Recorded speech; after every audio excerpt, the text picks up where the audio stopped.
Minggu depan, mending The Cops WO aja lah pas lawan Manchester City yang ada halannya. Mending Liverpool fokus sama pertandingan lain saja. Tulis Dr. Tirta Mandirahudi di akun Instagram pribadinya usai Liverpool kalah dari Arsenal. Sudah menjadi rahasia umum bahwa Dr. Tirta yang menjadi trendsetter di tengah kaula muda ini merupakan salah satu fans Liverpool garis keras. Caption yang ia tulis jelas-jelas menunjukkan rasa pesimis pada performa tim kesayangannya itu. Memang benar adanya, menghadapi laga-laga penting, Liverpool justru melempem. Selain masih harus bersaing di Liga Champions, bulan ini The Reds memiliki pertandingan sulit di Premier League. Setelah kandas di Emirates Stadium, Liverpool selanjutnya akan menjamu Manchester City, tim yang belum terkalahkan. Liverpool dan Manchester City sudah jadi rival dalam memperebutkan tangga juara Liga Inggris. Namun, musim ini jadi musim yang sulit bagi Liverpool. Setelah melakoni 8 pertandingan, Liverpool masih nyangkut di peringkat 10 klasemen sementara. Meski demikian, statistik head-to-head kedua kesebelasan cukup imbang, terutama jika data diambil dalam kurun 10 tahun terakhir.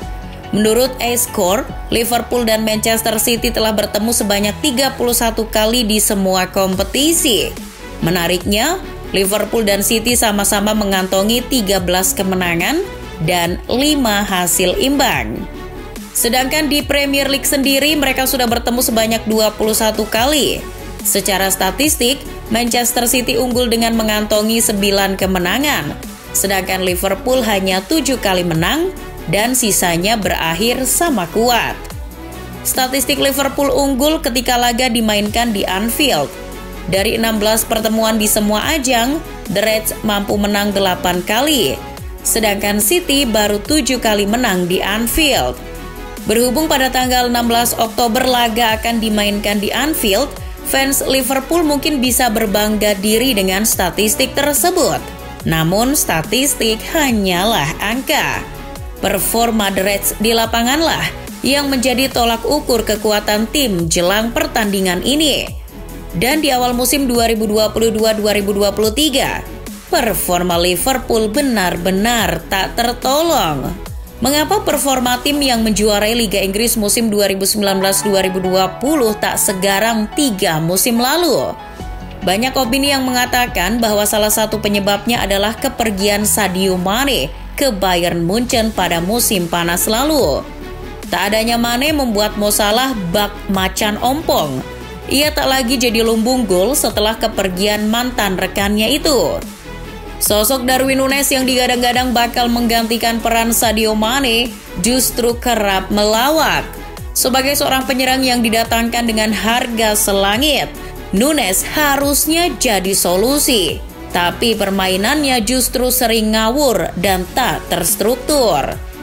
Toh tak ada gunanya juga memikirkan mantan yang sudah bahagia dengan yang lain. Liverpool harusnya introspeksi diri. Lini pertahanan mereka juga compang-camping. Bentuk pertahanan The Reds sangat mudah ditembus oleh lawan. Rapuhnya pertahanan Liverpool disebabkan oleh performa beberapa pemain bertahan yang tak kunjung solid sejak kick-off Liga Inggris dibunyikan. Transisi yang buruk pun sempat terlihat di laga kontra Arsenal kemarin. Bisa dilihat gol pertama Arsenal, Liverpool bahkan kalah jumlah ketika menghadapi serangan cepat Arsenal. Ketika Martin Odegaard membawa bola, 3 pemain bertahan Liverpool dipaksa menghadapi 4 pemain Arsenal. Hasilnya, Virgil van Dijk CS kewalahan dan gol pertama pun tercipta. Barangkali pemain bertahan Liverpool yang paling mencolok adalah Trent Alexander-Arnold. Bukan mencolok gara-gara ketangguhannya, melainkan performanya yang sangat jauh dari harapan. TAA tampak tidak becus, bahkan terkesan malas-malasan ketika menjaga Gabriel Martinelli yang tampil meledak-ledak. Performa buruk Liverpool berbanding terbalik dengan calon lawannya nanti. Manchester City justru tengah di atas angin. The Citizens memenangkan 5 pertandingan terakhir di semua kompetisi. Bahkan, anak asuh Pep Guardiola jadi satu-satunya tim di Premier League yang belum menelan kekalahan fantastis. Arsenal yang kini memuncaki klasemen saja sudah pernah dikalahkan oleh MU. Dan tim yang mengalahkan Arsenal itu justru digasak oleh Erling Haaland CS dengan skor 6-3. Dan yang teranyar, The Sky Blues membantai Southampton 4-0 di lanjutan Liga Inggris pekan lalu. City hanya terpaut 1 poin dari Arsenal di puncak. Manchester City bahkan jadi tim yang paling produktif sejauh ini dengan 33 gol. Perbandingannya sangat mencolok apabila dibandingkan dengan Arsenal sebagai tim paling produktif kedua di liga. Skuad asuhan Mikel Arteta baru mencetak 23 gol saja. City juga masih jadi tim dengan jumlah kebobolan paling sedikit, yakni 9 gol bersama Newcastle United dan Brighton. Keganasan Manchester City di depan gawang lawan tak lain dan tak bukan disebabkan oleh kepingan terakhir yang selama ini mereka cari, yakni Erling Braut Haaland. Putra dari Alf Inge Haaland ini sudah mengemas 15 gol dari 8 pertandingan di Liga Inggris. Itu hampir setengah dari jumlah gol yang telah dicetak oleh Manchester City musim ini. Catatan manis Haaland berbanding terbalik dengan striker berbanderol 75 juta euro atau setara dengan 1,1 triliun rupiah milik Liverpool, Darwin Núñez. Jika Haaland sudah mencetak 15 gol, Núñez mencetak 13 gol lebih sedikit. Yaps, mantan punggawa Benfica itu baru mencetak 2 gol. Ketajaman Haaland di awal musim ini juga tak terlepas dari performa gemilang para gelandang Manchester City. Contohnya saja Kevin De Bruyne. Kapten timnas Belgia itu sudah membuat 10 assist di semua kompetisi bersama City. Dan 5 diantaranya untuk Haaland. Lini serang Manchester City juga bukan hanya Haaland. Pep Guardiola masih memiliki stok lini depan yang melimpah.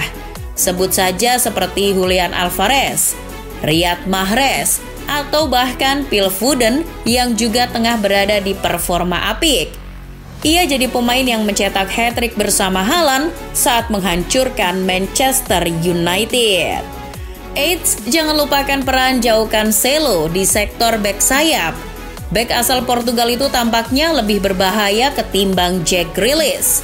Penetrasinya di sisi kiri seringkali diakhiri dengan umpan matang yang berbuah asis. Tapi sesekali juga diakhiri dengan tembakan on target. Kepiawaiannya itu terbukti di laga kontra Sutton kemarin. Ia mencetak gol pembuka setelah melakukan gocekan patah pinggang di kotak penalti lawan. Sebetulnya laga ini bakal jadi ajang pembuktian Liverpool bahwa mereka masih berstatus tim kuat di Inggris. Namun, jika melihat track record mereka di awal musim, nyaris mustahil mengalahkan City yang tengah superior, meski mereka akan memainkan laga di Anfield. Sejauh ini belum ada yang bisa menghentikan laju kencang Manchester City musim ini. Mungkin satu-satunya yang bisa menjegal City di Liga bukan badai cedera, tapi Manchester City itu sendiri. Karena kalau sekedar badai cedera, kedalaman skuad The Citizens sudah lebih dari cukup untuk menambalnya.